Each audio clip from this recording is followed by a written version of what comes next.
Gaï, Sénégal, Bouy Kheb Togo, Togo de Lakasunu Dai.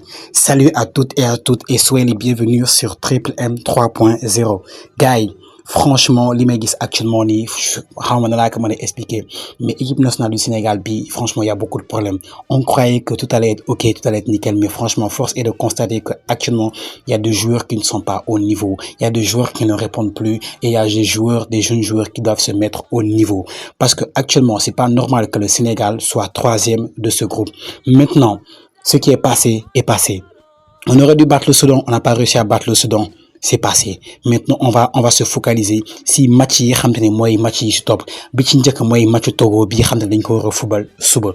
Première chose gars yi suba bu ñuy xeeb Togo muy lakk suñu daaya gars yi maa ngi fàttaliku benn Sénégal Togo fii Togo xeeñ ñu Coupe du Monde boo leen ko fàttaliku à l'époque il y avait un certain Adebayor c'était li El Hadji Diouf et consorts ñu ñëw ba fii Sénégal comme match bi ni mu demee nii rek ñu ñëw Sénégal fexe ba lijjanti ko ba Togo moo qualifié woon si je ne me trompe pas si la mémoire ne me trahit pas c'était en 2006 gars yi bu ñuy xeeb Togo muy lakk suñu daay d'autant plus que actuellement nii man je sais pas il y a un problème je sais pas si Pape Thiaw je sais pas si les joueurs et limite même j'ai pas envie de dire que c'est Pape Thiaw parce que man mën naa comprendre tey jii nii yenn joueurs yi parce que man ni ma ko constaté yéen noonu ngeen ko constaté noonu la que ñeneen ak ñeneen constaté mooy que joueurs yi bi ñuy football da ngay sentir ne il joue avec le frein en main il joue mais il y a un manque d'envie il y a un manque d'intensité da ngay sentir ne que joueurs yi dafa mel ni bëgguñu gaañu da ngay sentir ne que même bu dee terrain synthétique la wala je sais pas quoi mais gars on parle d'une coupe du monde gars coupe du monde là c'est pas je sais pas quoi man gars match de coupe du monde de qualification à la prochaine coupe du monde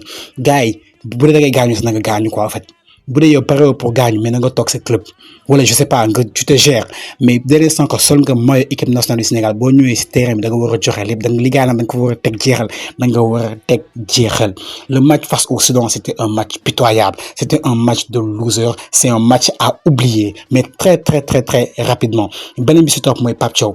Comment est-ce que tu ne peux pas mettre Moussa Ndiaye gars yi entraînement am na joueurs yoo xam ne man si entraînement yi xam ne moom laay fekki moom laay dem am na joueurs yoo xam ne même à l'entraînement da ngay sentir ne que ñii nii ay guerriers la ñii nii ay ñafekat lañ même à l'entraînement da ngay gis ne qu'il y a des joueurs qui sont beaucoup plus impliqués que d'autres joueurs benn joueur bu mel ni Krépin Diatta man Krépin Diatta bu ñu ko tegoon ci camp yi sax gëm naa ne day def un bon match vous savez pourquoi parce que Krépin Diatta ça y est même à l'entraînement il se donne à 1000%. Le gars il court partout il court à haute intensité loolu moo tax bu ñu ko tegee même côté gauche ça da koy gérer parce que c'est un guerrier et il le montre même à l'entraînement il y a un gars comme Abdoulaye Seck quand tu le regardes à l'entraînement lui aussi il se donne à 1000%. Même quand c'est à l'entraînement c'est juste un je sais pas benn taureau bi def saa day joxe lépp kooku moom tax aussi bu duggee si terrain bi ni muy entraîné noonu lay joxe lépp un joueur comme Moussa Ndiaye si dernier entraînement tu sens que le petit il a envie de montrer quelque chose il sent que il a une place à prendre surtout que c'est le seul latéral gauche que tu as dans ton effectif mais à un moment donné Pape Thiaw tegal ñu booy bi ñu xool franchement on a parlé des cadres de Iliman de Lamine Camara de Idrissa Gana Gueye je sais pas des Koulibaly de Sadio Mané gars yi Gana Gueye je suis le premier à le défendre je l'ai défendu corps et âme parce que par rapport à ses prestations qu'il fait en club te yaakaar naa ne man fi may sànni match fa nga ne sànni match te yéen a ngi gis li Gana Gueye def mais force est de constater qu'il a un problème pour répéter la même chose en équipe nationale et justement je sais pas c'est quoi le problème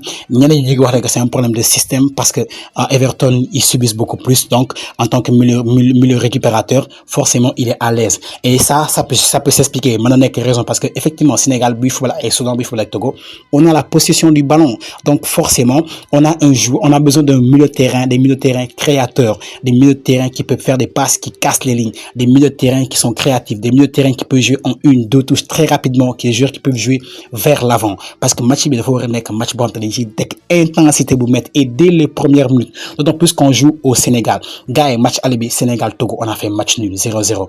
Là, on a pas côté parce que tout le monde a commencé qualification. C'était Aliou Cissé. Il a fait un match nul pitoyable face au Togo au match aller. On a perdu des points aussi face au Congo. Ici à Dakar, on a gagné Maître Abdoulaye Wade. Bi passé gis ngeen Pape Thiaw aussi match bi mu def gars on n'a plus droit à l'erreur à l'heure actuelle le Sénégal doit remporter tous ses matchs maa ngi dégg gars ñi ngi wax ne que oui on a toujours notre destin en main parce que pas tant non mais non gars on a plus notre destin en main parce que tey jii nii benn Soudan bu gagné ay matcham yëpp su mois ji bu ñëwee bu gagné matcham yëpp mu ñëw fii Dakar mu fexe ba amaat si match nul Soudan mooy dem benn Congo bu gagné ay matcham yëpp ñun ñu dem jouer ji Congo ñu fexe ñu am fa match nul Congo mooy qualifié Donc, est-ce qu'on a un destin en main? Plus ou moins. Parce que forcément, Amad am nga ñaari match yoo xam te di nga daje ak Soudan, di nga daje ak Congo. Mooy c'est ñaari adversaire direct di nga daje ak ñoom. Mais c'est pitoyable. Sénégal yow poule bi boo xoolee poule bi yëpp Sénégal kan la ci gagné. Sénégal non mais c'est incroyable. Gars yi Sénégal Mauritanie la gagné. Soudan du Sud la gagné. Soudan du Sud la gagné. Ah gagné ki nga xam ne mooy Mauritanie te Mauritanie bi sax difficilement la leen gagné.